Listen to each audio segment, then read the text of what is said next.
We remain steadfast in our commitment in delivering local news that matters, stories that inspire, enriching the lives of Filipinos in Mindanao, in the Philippines and across the globe.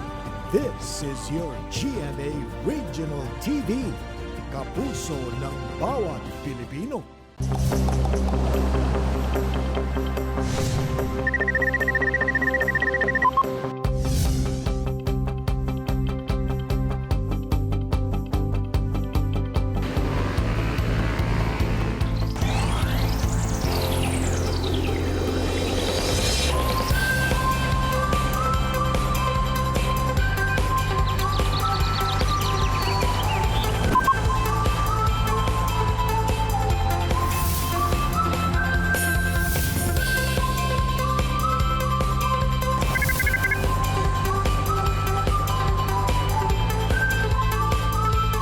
Kini ang At Home with GMA Regional TV.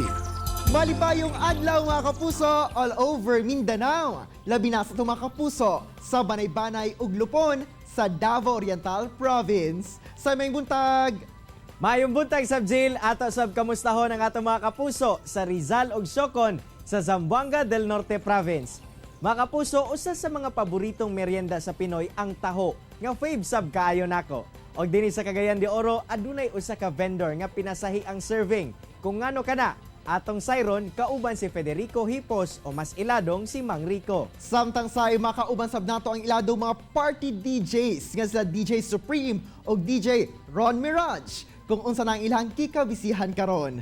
Og makauban at si Resi sa Best Talk, si Jean Rose sa Oh My Love, ang usasab ka vlogger nga si Kapusong Jalay Andres. Pero una ka na mga kapuso, nasayod ba ka kung unsa nga lugar sa Mindanao ang giila tungod sa high quality o best produced nga kakao?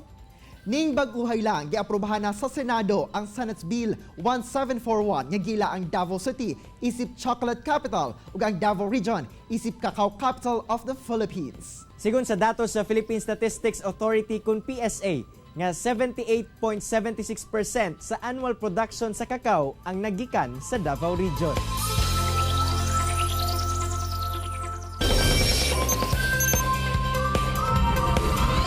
Mga kapuso, sa mga na-miss na mag-YOLO o You Only Live Once, kaya todo ang night party. Ato makauban kinabuntaga ang mga iladong disc jockey o DJ sa Davao Region. Si DJ Supreme o DJ Ron Mirage. DJs, good morning ug welcome sa At Home with GMA Regional TV. Kamusta na mo? Hi, good morning, good sa morning. mga viewers at home at with GMA Regional TV. Mayong butag sa mga viewers at today all over Mindanao. So good morning no ug saman. Let's get this party started na. Alright, sige. Go! Bitaw unahan tanan, syempre mga DJs atong kauban. Ako ba tayo pwede pa-sample diha nga DJ intro spills? Siyempre na. Alright, let's go. This is your boy, MC DJ Ron Mirage on the MSC. I got my brother man, DJ Supreme on the ones and twos. And let's get this party started. Let's go! Wow, let's party na. Bitaw, kamong duha DJs, pila na po mga katuig isip DJs o paunsa po mo nagsugod sa ing-ani nga naka-interest mo sa mga party music? 9 years na ko ani na DJ industry, and then since 2012 and nagka-interest ko aning party music sugod atong nagagimik ko and na-push through ako ang DJ interest katong pag-start nako or nakakita ko atong first biggest festival diri sa Davao, which is ang Cartilage. Alright, for me naman, I think almost 11 years. Then, nagka-interest ko kasi dati, I work as a bartender sa usa ka bar diri sa Davao na close na karon. Wow, murag dugay-dugay na gidaay mo no sa pagiging DJs mga sir. O before the pandemic, paunsa ba ninyo ma-describe ang Davao nightlife and entertainment? For me when it comes to nightlife, okay ang Davao nightlife scene. And then sa entertainment, di naman po mawala, kaya naman tayo mga bars na nag-offer different kinds of entertainment like comedy bar, nata dire. Banda, dili ka gusto magsayaw na pinag-offer og banda lang. So, kung gusto ka po o gusto po ka og kining chill lang, naapod. Gusto ka nang magwalwalan gyud, party all night, naapod. Pero kining pagiging DJs ninyo, ni agi ba mo aning formal training or based lang po sa inyong experience sa una nga nag-attend mo og mga parties? Dati sa mga, yes, we can tell that na naagi yun mo yung training atong before me nag-start. Kasi it's not all about pushing the play button. It's all about how you sustain the music from the start until the end of the party. Mo man ko na ma-misconceptualize sa mga tao na abi nila dali lang kayo mag-DJ. Kasi abi nila na kanang mag-play lang kag button then magbutang lang kag songs. It's not that lahi magud siya is like kailangan magudin mo siya buhion ang crowd. I mean, ang music pod dapat masustain mo kung unsa ang imong energy from the start until the end, same lang. Og aside sa inyuhang nahimo ng panginabuhian kani adto no before the pandemic, paunsa po ba nakatabang personally sa inyuha ang pagiging DJ og ang nightlife nga naanad na mo ni ana? Actually, dako siya tabang para sa mga for both of us sa mga pong community diri sa Davao DJs. Siyempre, may nagakuha o Source of income. Mo na among source of income namo. Dala mo ginakuha ang among pay bills, ang among mga needs, etc. Muna dako kay tabang ang magiging DJ sa nightlife. And although I'm a graduate of this HRM, but maski push through nako ang career, i-career ang DJ. Og previously no, unsa ba inyo ma-consider nga na-handle ninyo kamo aning DJ nga best party ever? Let's go! Yo, we're gonna keep it real right here once again now. let's start with him. Actually, daghan. So, ako na lang paon kong mga most kanang memorable na di ko makalimtan na festivals like Survey, Buluan Music Festival, Sinulog, Siargao Music Festival, and then isa katong nakatugtog ko sa top 100 clubs sa tibuok kalibutan, which is na base sa Cebu karon, which is ang Octagon Cebu, top 56 sa whole world. For me naman, actually daghan, pero isa lang yun ako ang pinaka the best na natutugtog. Summer Frolic! Summer Frolic! Og as much as we do, kabalumi nga na-miss na po kayo ninyo mag-handle og mga night parties. Apan, sobrang nakatuig nga wala na yung nightlife or night events din sa Davao City. Ingon man sa uban yung mga lugar. Pero, kamo ba paunsa ba mo nag-adjust? Napabagihapoy yung mga parties nga nag-handle mo?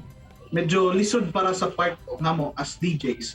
Kay lain kayo na nagatugtog ni ka, tubang na mo ang camera. So, nabaguhan me. First time in Our life. In like 11 years Yeah. na magtugtog mi ang katubang na mo is camera. Adjust gapon mi. For the sake na para malingaw sila during na nagatugtog mi virtually. Og one way of adjusting, no? Karon, paunsa ba ninyo nakita ang opportunity sa pag-shift na from being a DJ for how many years, karon nag-venture na po daw mo sa pagnegosyo? So, nakita mo gud na mo sa karon, though wala gyud siya, it's impossible to gain income sa mga pagiging DJ. That's why we ventured out to business. So, CNC DJ Supreme, kapaluman mag-design ng mga clothes. So, mo to siya. He started Club Life and then I followed. Yeah. Then nakita mo po yun na mo na nag-boom ang clothing lines during time last year during the lockdown period. So moton sabay mi sa trend, and then up until now running mo po thank God na until now naga-sustain siya Though dili ingon na makasustain yun siya, at least naming daily bread na makaon. Yeah, di ba? So mo to siya. Pero sa negosyo na mo, nagapangita pa may other way para mailadog yun ang brand. Og sa higayon o panahon no nga tugutan na ang mga night parties, willing pa ba mo nga mobalik as DJ or gusto nyo karon nga mag-focus una sa inyong negosyo? Siguro kaya man sabayon. So dili man all day mag-DJ. So pwede morning business and then willing pa man pud mo balik. Actually miss na gyud na mo na makahatid o miss na namo na makahatid o kalipay. Kasi kadali lang, 2 hours, 3 hours lang para sa mga customers, regular customers sa mga residencies. Og hopefully no mobalik na sa normal ang tanan aron mabalik na po ang inyong panginabuhian ingon man ang kalingaw nga inyong dala. Ingon man sab no, amo pod panghinaot nga moboom pod ang inyong negosyo. Dahil salamat DJs for joining us this morning. Thank you. Thank you po. Good morning. Chillax sa mga kapuso, mubalik pa ang At Home with GMA Regional TV. Kini ang At Home with GMA Regional TV. Best talk tayo mga kapuso, kauban si Attorney Resi Rizada. Resi!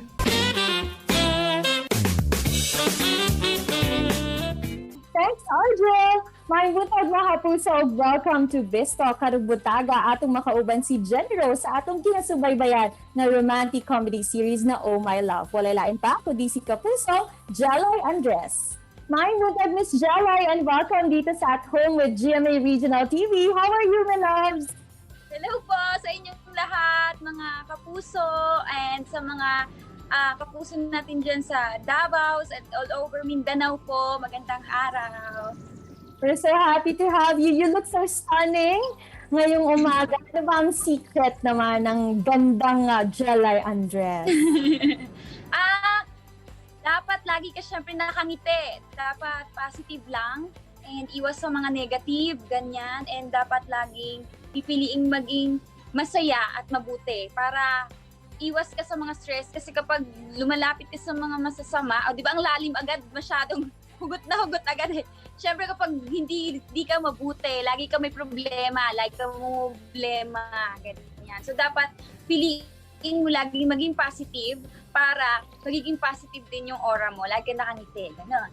Parang kasing ganda niyo po, attorney. Ganun. Nako, dahil po yan sa ganda niyo rin ngayong umaga, Miss Jalay.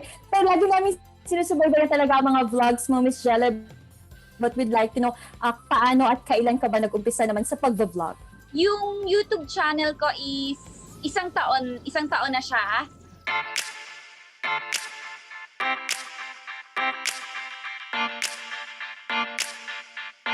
Hello, my loves! Nag-start ako una kasi kami ni John, sa Facebook lang kami, mahilig lang talaga siya mag-video kami. Lagi lang niya akong binibideo kasi tuwang-tuwa siya na ipakita sa mga tao na makulit ako, gano'n, na lagi siya din makulit. So, Facebook lang yun una, alam niya talagang katuwaan lang, hindi naman namin alam na matutuwa pala yung mga tao. Then, ito lang ako nag-YouTube, mga 2019, so 1 year pa lang siya. 1 year pa lang, pero sobrang more than 5 million subscribers, right? At ngayon nga ay lagi ka namin sinusubaybayan naman sa Oh My Love. Ano ba ang mga similarities ni Jenny Rose naman kay Jalay Andres? Katulad ko siya na nagbablog din, pero yun lang yung kapares ko sa kanya at makulit. Mahilig magpatawa, nakakatawa siya. Tapos, ang kaibahan lang namin is si Jenny Rose is medyo meron siyang sobrang isip bata niya na hindi niya alam na mali na yung ginagawa niya. Ganon. Pero sobrang funny ni Jenny Rose at saka nagbibigay lang siya ng problem sa family nila. But maraming lessons na matututunan. Yun. Was it hard ba, Miss Jalay, to play the character na binigay sa'yo dito sa romantic comedy series na Oh My Love? Hindi ako nahirapan kasi gusto ko si Jenny Rose. Gusto ko siyang gawin kasi sobrang kikay, tapos sobrang kulit and funny. But medyo may part lang na nahirapan ako kasi si Jenny Rose is social climber siya, tapos pinipilit niyang mag-English, tapos mali-mali yung mga English niya. Though hindi naman ako ganun kagalingan, fluent mag-English, but yung basic English ni Jenny Rose is talagang sabit-sabit. Once again, please invite po natin, Ms. Jella, lahat ng ating mga kapuso dito sa Mindanao na subaybayan pa ang Oh My Love and to follow you also in your YouTube channel and all of your social media accounts. Sa mga kababayan po natin dyan sa Mindanao, lagi po kayo manood ng Oh My Love gabi-gabi. Sigurado pong pampa-good vibes at matatawa kayo. At syempre, marami kayong lessons na matututunan hindi lang sa love, kundi pati sa family and sa mga social medias and everything na mga uso, kung ano yung uso ngayon. Marami tayong lessons na matututunan dyan. Huwag niyo pong kakalimutan na i-follow ako, subscribe niyo ako sa aking YouTube channel, Jelay Andres, sa aking Facebook page na Jelay Andres page. Instagram ko po ay Jelay Andres Official. And ganun din po sa Twitter. Thank you very much, Ms. Jella, for joining us dito sa At Home with GMA Regional TV. Thank you po! Magandang araw! And that was Kapusong Jelay Andres. Tutok lang mga kapuso kay mabalik pa ang At Home with GMA Regional TV. Kini ang At Home with GMA Regional TV.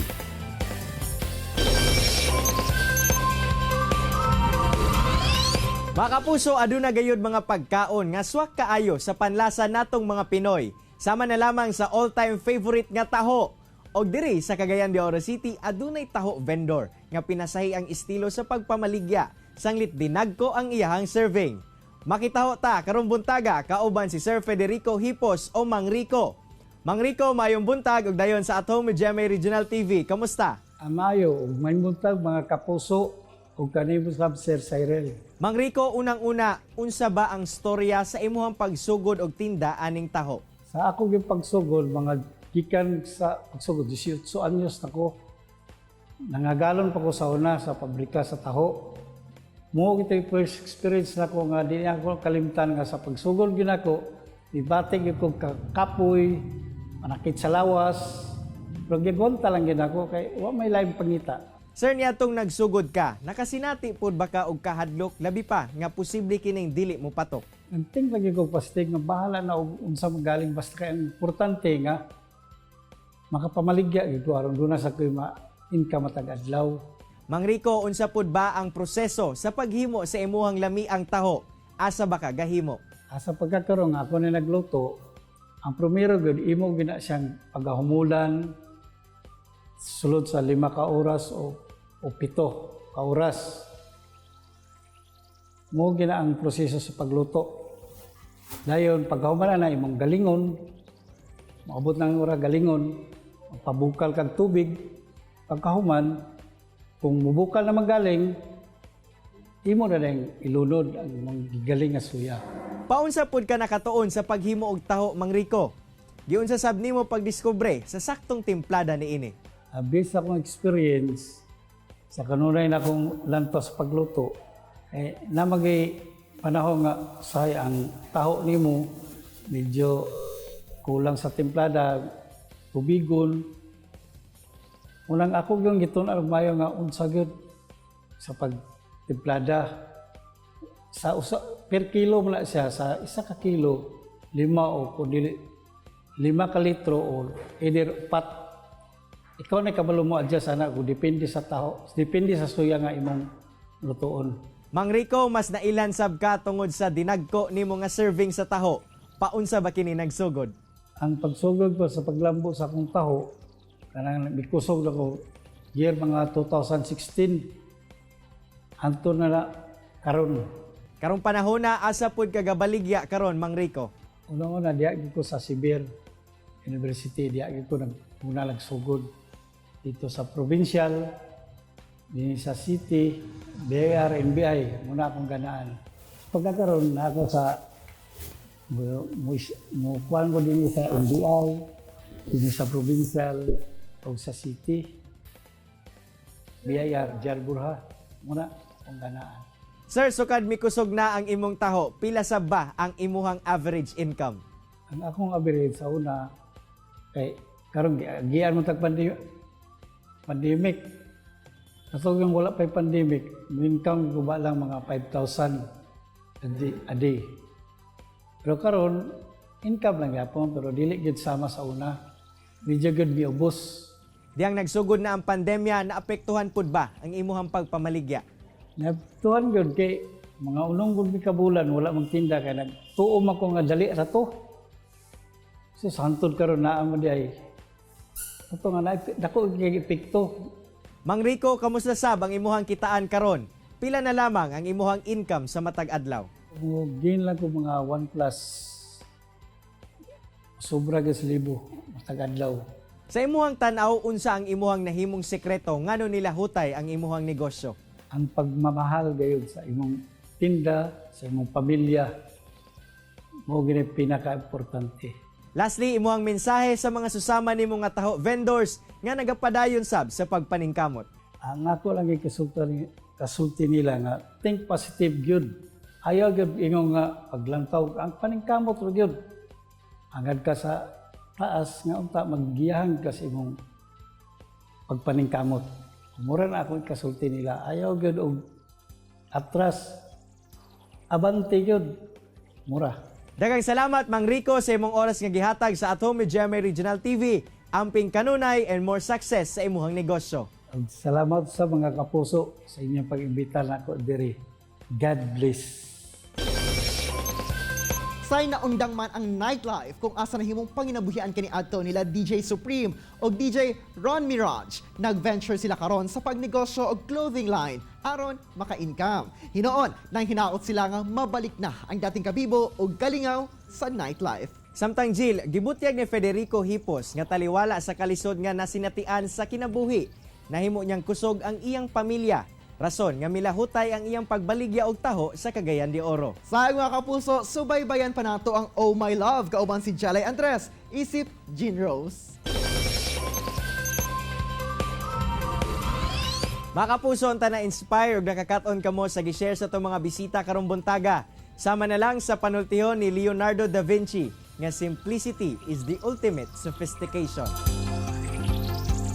Mga kapuso, makita pagbalik ang atong episode pinaagi sa pagbisita sa www.gmaregionaltv.com o gayo kalimot ha, mag-subscribe sa official YouTube channel sa GMA Regional TV. See you tomorrow mga kapuso, and always remember that God is good all the time. Ayaw sab kalimot sa pag-smile. Amping! Stay safe and healthy mga kapuso. Ako si Cyril Chavez. Kinisab si Argil Relator. Buong puso para sa kapuso.